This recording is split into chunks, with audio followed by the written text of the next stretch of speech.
Jennifer spun the wheel and hit the brake, stopping on a gravel drive that led into a gated property. The road went up a wooded hill to a house barely visible at the top. Rock columns held the gate in place on either side of the road, and a black fence encircled the property with columns every dozen yards. A keypad and speaker were mounted on the left side of the entrance, next to a red button with paint worn from around it. She reached out and stabbed the button with her index finger. Nothing happened. Jennifer turned to Ava. "Are you sure this is it?" Ava pointed at the street number intertwined in top of the ornamental gate. "It is unless you let us on." A nasally voice came through the speaker. "Pull on up. Be sure to park in a woman's spot outlined in pink." The gate squeaked open ahead of them. Ava laughed. "Do you think he's serious about the woman spot thing?" Jennifer started up the hill. "We'll find out." Gravel ended at a paved parking lot surrounded by rock landscaping. The house wasn't freestanding as it appeared from the road, but was built into the top of the hill. 2 stories of tinted glass and steel stuck out of the ground, and a detached 3-car garage set at one end of the pavement. 10 parking spots were outlined on the pavement, 8 in blue and 2 in pink. The pink ones were furthest from the door. 3 of the blue ones had expensive sports cars sitting in them. 1 car had mudded sides and a smashed front fender that would have cost as much as Jennifer's entire Toyota. Ava bit her lip. "I guess he was serious about the woman spot thing." "I wonder what else he'll be serious about." Jennifer pulled into one of the pink spots and shut off the engine. A butler, the person on the speaker with a voice that sounded like it was forced up from his asshole, met them at the door. "You did park in the pink spot, correct?" "Sure." Jennifer forced the disgusted look off her face, despite the feeling she'd be doing it more often in the near future. The butler stepped aside, pointing at an open doorway on the other side of the living room that led to a dining room. "Sirs are waiting for you."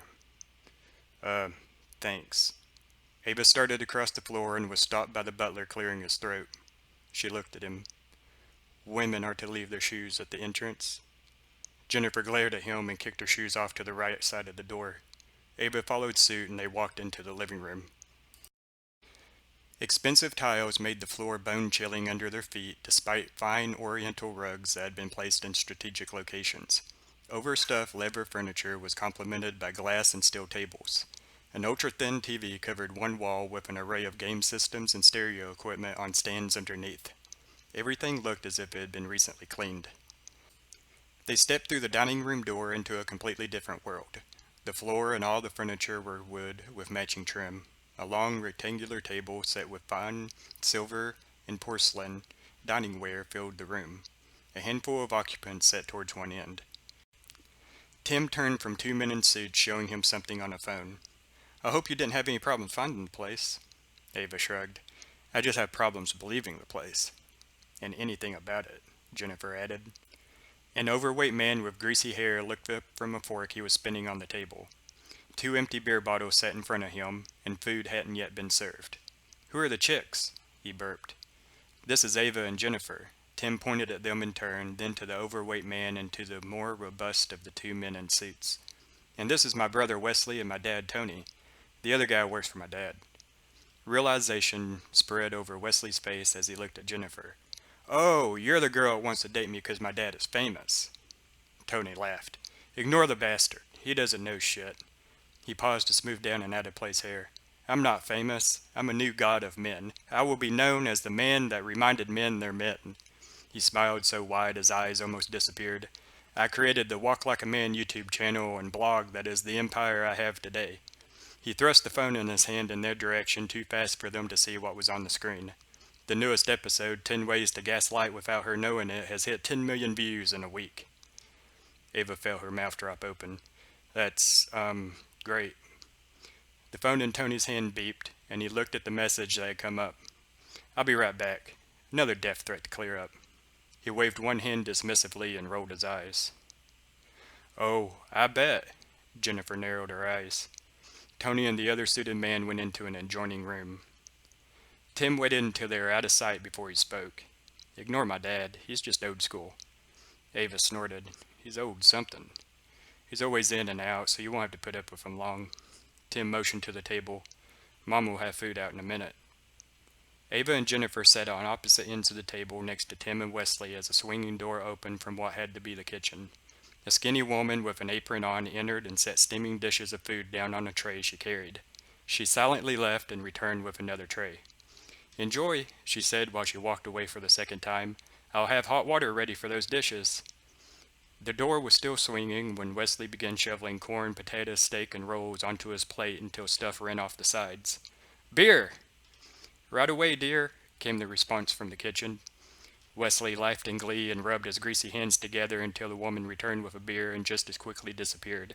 He popped the cap off on the table, drawing Ava and Jennifer's attention to the tablecloth in front of him that had a series of semicircular cuts from previous bottles. Tim sat back and waited for Ava and Jennifer to get what they wanted.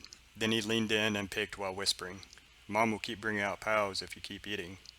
Wesley paused between gulps of beer and handfuls of food. "No reason to worry about too little. The asshole will make sure she keeps it coming." Jennifer nibbled on her roll. "Do you expect your girlfriend to be the same way?" Wesley shrugged. "I'd be happy with a beer." Jennifer nodded. "Fair enough. And my game controller brought to me." Okay.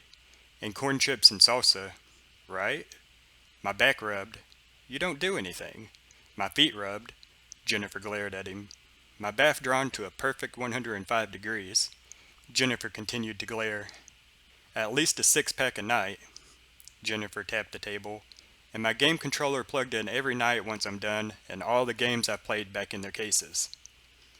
"Did you want laid by the person doing all that?" "Well, of course." "Good luck." Ava turned from her conversation with Tim and hissed. Jennifer gritted her teeth. "I meant, would you like to go out sometime?" "You can hang out here so we don't have to come home to fuck." Jennifer wrinkled her nose. "That would be a pass." "What do you suggest?" Jennifer smiled. "You like to drink, huh?" "Yup." Wesley grabbed his beer and chugged half of what remained before he burped. "A lot." "Want to go to the brewery?" Jennifer grinned. "You can have all the beer you want." Wesley rubbed his hands together. "Oh yeah." Jennifer's grin spread to the corners of her eyes. "Good. I'm sure you can take time out of your video game play and bullshit day to do that tomorrow, right?" Wesley sighed. "I guess, but I'd rather you just hang out here." "No chance of that." They all looked up as Tony and the unnamed suited man re-entered the room. Tony put his phone on the table and sat down. The suited man sat in the spot beside him. "Damn women's rights groups. Don't say that. Don't do that. We were given equal treatment decades ago. Don't wave your dick around at interviews." Tony laughed. "No one treats women better than I do. Ellen, beer." "Yes, dear," was the reply from the kitchen. "Just ask my wife." Tony started shoveling food onto his plate. "She'll tell you." Ellen slipped into the room, set a beer down in front of Tony, and disappeared before anyone could reply. Tony nodded at the swinging door. "See?" Dad?" Tim leaned forward and put his elbows on the table. "Wesley is going on a date tomorrow. Can I get out of the house too?" Tony's eyes widened. "Hell yeah, boy. You can do whatever you want as long as the bastard's out of the house. Get out there and grab life by the tits." "Dad, that's a bit Trump." "Then rape it to death with a bayonet and drag it down the street in victory." "And that's too Clinton." Tony slammed his fist down on the table, making everyone jump. "Damn it, boy. Get in line with the two-party capitalist system. Democracy is for communists." His phone beeped. He grabbed it and stood up. "Let's see what pussy-ass rights group is bitching now." Tony and the suited man left the room again. Tim turned to Ava and they stared into each other's eyes for a moment before he spoke. "Tomorrow, then?" Ava giggled and blushed. "Just let me know when." Tim nodded and gave her a thumbs up. Wesley looked at Jennifer. "We getting drunk tomorrow?" Jennifer picked at a fingernail.